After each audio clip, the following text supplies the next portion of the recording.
So you started early, you stayed with Borges. Was there ever a period of rebellion? Did you ever say, enough with Borges, I need to do something else?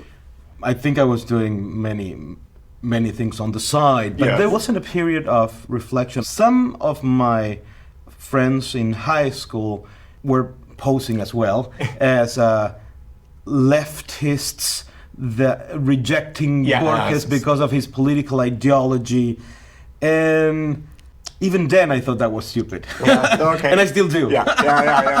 Can you just fill us in a little bit on that political debate? Right, yes, of course. So, as with any other writer whose writings span for length of about 50 to 60 years, in the case of Borges, it's very well known when he started. There's a lot of debate about when he ended, because people like me think that Borges stopped writing in 1970 with his last great book of short stories, El Informe de Brody. I'm not sure about all the translations of the titles in English. Even though he died in 1986, his literary death was in 1970 with his last book. So at least 50 years. It's important to historicize the different aesthetic, cultural, and political moments. It's not one monolithic writer with one monolithic oeuvre, right? So Borges began in the 1920s writing poetry and essays.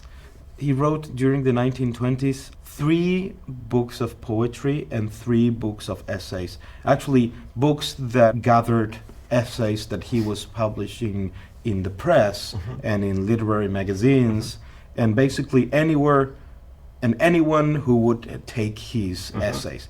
And it was amazing because he couldn't care less about whether he was publishing in the popular populist newspaper the most fantastic essays that then he gathered in the Universal History of Infamy, and whether they were surrounded by advertisings of body creams. Yeah. Did he change his style? Did he write for these different publications, or did he always write in this? He changed his style, but not with an eye to the publication where that text was going to be published in. So in the 1920s, for instance, he's a young populist, very interested in popular culture and actually intervening in the way popular culture was being defined in literature. So he called himself a criollista, a creolist, working on the vernacular. Creole, based on the notion of Creole. In the notion of a very localist language. So he was interested in writing very sophisticated literature, but for instance, his orthography reproduced orality. So he would write words ending always in vocals, so he would just do away with the consonants at the end, because if you say the word in Spanish for watch is reloj, with a J at the end. You don't say reloj. You don't pronounce it. You say reloj. So it's kind of a silent J. So he would write R-E-L-O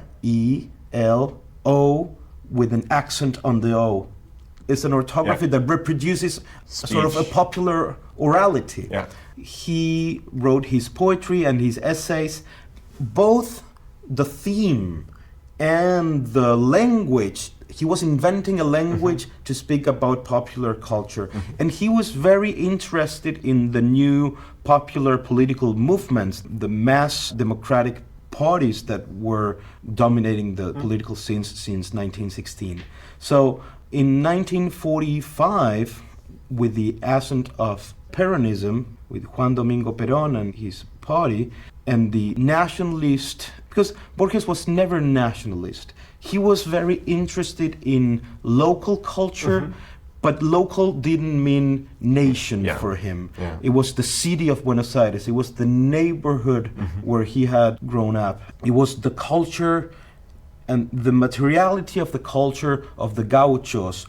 He was very interested in the liminal space that where the border between the city and the countryside is confused. That was Borges in the 1920s, and his poetry is about a city that is partly a city and partly countryside, or is a marginal neighborhood with countryside cultural customs. So that's his cultural politics in the 1920s. But then with the rise of Peronism in the 1940s, in the identification of cultural particularity with nationalism, and also coming from the experience of World War II, which he was scandalized like majority of the Argentine elite, especially his circle around the journal Sur and Victorio Campo, who participated and supported France and French intellectuals and received in Argentina French exiles like Roger Caillois and many important French intellectuals that were fleeing France when France was under German occupation. After the experience of and his writing against fascism and the idea of a world culture under threat during World War I, he immediately identified Peronism with the local form of European fascism. And so he became an anti-Peronist and an anti-populist, and negated his positions of the 1920s and spoke about them as youthful mistakes, and became immediately identified to a certain extent, because that was exactly his position. In another way, perhaps listening too much to his public opinions and not paying so much attention to what he was actually writing, which was much more complex than just straightforward rejection of popular politics and popular culture, which wasn't the case. He was still, for instance, fascinated with tango and studied in the 1960s, for instance, starting writing tango poetry to be musicalized by Piazzolla. So he wrote an entire book of tangos that Piazzolla wrote the music for. It's called Para las seis cuerdas, for 6 strings. His literature and his aesthetics were always complex and interested in the tension between the lettered and the popular. And he never lost that. His public persona, in terms of journalistic interviews and all forms of public discourse outside of literature, he was very anti-populist. And that was complicated in terms of the redefinition of the intellectual field in Argentina, because part of that intellectual field was identified with Peronism, and the fact that Peronism ended dramatically with a coup in 1955 that Borges celebrated as if it was the liberation of Paris.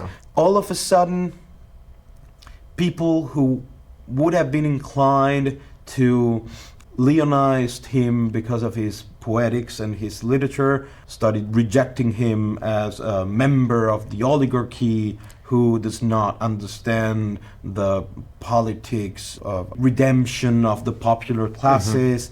And so in his... Because he had sided with the coup. And in his public persona, he sustained that position. He didn't mind. And there's the famous episode in 1966 when there was this tragic coup in Argentina that was going to be the bloodiest dictatorship in the history of the country between 1976 and 1983. And because that coup was committed against another Peronist government, Borges sided with the military, perhaps not as emphatically as he had in 1955. But then in 1977, I believe, when he traveled to Chile and was asked about Pinochet, he had this very unhappy moment, lack of clarity, and made this comment, very general, very stupid really, about his admiration for the honor and the courage of the military, which makes sense in terms of his literary work, and you can understand perhaps why he was saying that without paying much attention to the political situation and to the pain that he might be causing to people. So there's the story that the Nobel Prize Committee had decided to give the Nobel to Borges, and that when he made that public statement they withdraw from their decision, decided that they were, under the circumstances Latin America was going through at that time, with dictatorships across the region, that they were not going to award the... Is that an apocryphal story or is it a confirmed story? Neither. It's kind of confirmed. Yeah, interesting. It's interesting. So you're painting a difficult picture of his political entanglements, born out of a certain obliviousness, maybe, to certain consequences of what he was doing. Particularly after the rise of Peronism. I think before he was very politically engaged and not at all oblivious about political processes. He was young. He was 47 years old during the first year of Perón's government. 1955, when the coup happened, he was completely blind. Political terms, you could say metaphorically as well as really blind. By the 1960s, he was still, in terms of his aesthetic engagement with the world, very young, but in terms of politics and in terms of cultural processes and social processes taking place in Latin America at the time, in the 1960s, he was kind of an old man and perhaps more detached and less interested and oblivious about what was going on, and therefore more prone to making these faux pas with the dictatorship in Argentina. Although the dictatorship in Argentina was impossible to ignore the consequences and the social tragedy that was taking place, that by the beginning of the 1980s, he started saying this explicitly, that this was a tragedy, repenting about the positions that he might have taken at the beginning. And even during the dictatorships, when a very important writer disappeared, Haroldo Conti, who wasn't friends with him, but he valued him, he actually requested an interview with the president, with the military president Videla, to request his liberation. Did that happen? No.